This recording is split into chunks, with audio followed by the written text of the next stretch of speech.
J'arrive dans ZFE, je peux pas aller plus loin, je suis obligé de vous déposer ici. Ok, je comprends. Je vois qu'il y a un car scolaire devant là. Je vais essayer de voir s'ils peuvent me dépanner. Bonjour, dites-moi, je suis embêté là parce que le bus m'a déposé, il ne pouvait pas aller plus loin, c'est en zone de faible émission.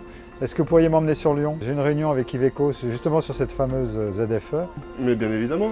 Ah, Alain-Jean Berthelet. Ah, on se Gilles, connaît.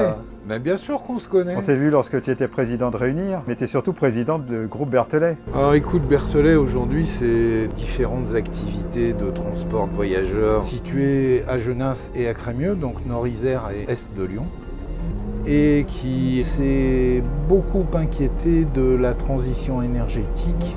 Donc là, on va arriver bientôt avec 80% de notre parc qui sera GNV, bio-GNV, sur le site de Genasse. Je pense que tu t'es pas arrêté là sur la transition énergétique. Pour rien te cacher, quand on voit l'impact de l'investissement réalisé avec des véhicules bio-GNV, on se dit quand même que pour des véhicules scolaires, le coût est quand même très important. Tu sais Gilles, un véhicule scolaire, ça fonctionne 175 jours par an. Ça fait 20 000 km par an. Donc très peu. Avons-nous encore les moyens de continuer à investir dans des véhicules neufs pour des kilométrages aussi faibles et des temps d'utilisation aussi courts? Donc, on s'est dit qu'on pouvait peut-être rétrofiter ce véhicule diesel vers du GNV. Alors c'est quoi un rétrofit de véhicule? Eh bien, un rétrofit du véhicule, c'est simplement changer la motorisation et l'alimentation en carburant. Donc, nous installons un moteur gaz et des bonbonnes de gaz dans un véhicule qui est un ex-véhicule diesel. Tout ça part d'un bon sens qui est de dire arrêtons d'imaginer qu'on ne puisse fonctionner qu'avec des véhicules neufs. Donc on a trouvé aussi des gens compétents en rétrofit GNV qui sont le CRMT. Je les connais, mais ça serait intéressant d'aller justement en discuter avec eux. Eh ben écoute, ça peut pas mieux tomber, on va t'y emmener, c'est pas très loin.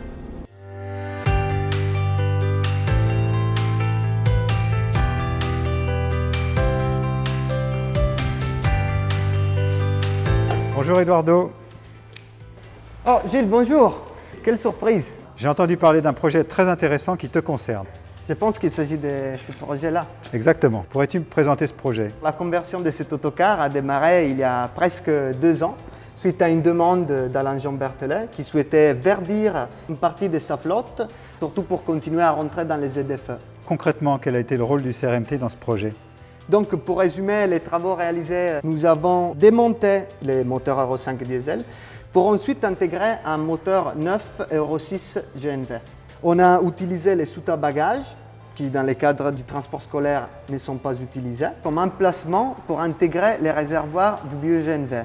Nos équipes, grâce à leur expérience dans les rétrofits, ont pu vraiment travailler de A à Z sur les projets. Est-ce qu'il y a un projet industriel derrière cette compétence du rétrofit chez CRMT? On a déjà prévu de convertir environ 150 véhicules à partir de cette année. Ce premier autocar n'est que le début de notre aventure industrielle. Iveco Bus est associé à ce projet. Il se trouve que je vais rencontrer Jean-Marc Boucheret et donc je vais lui demander quel est le rôle qu'a joué Iveco dans ce projet qui est quand même plein d'ambition. Merci Eduardo. Merci à vous.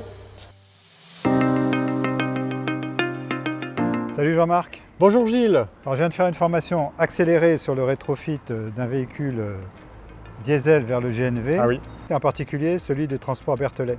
Alors justement, quel est le rôle que vous jouez dans des cas comme celui-ci? Je dirais que c'est un rôle de conseil pour voir la solidité du dossier technique et des partenaires, la pertinence du business model.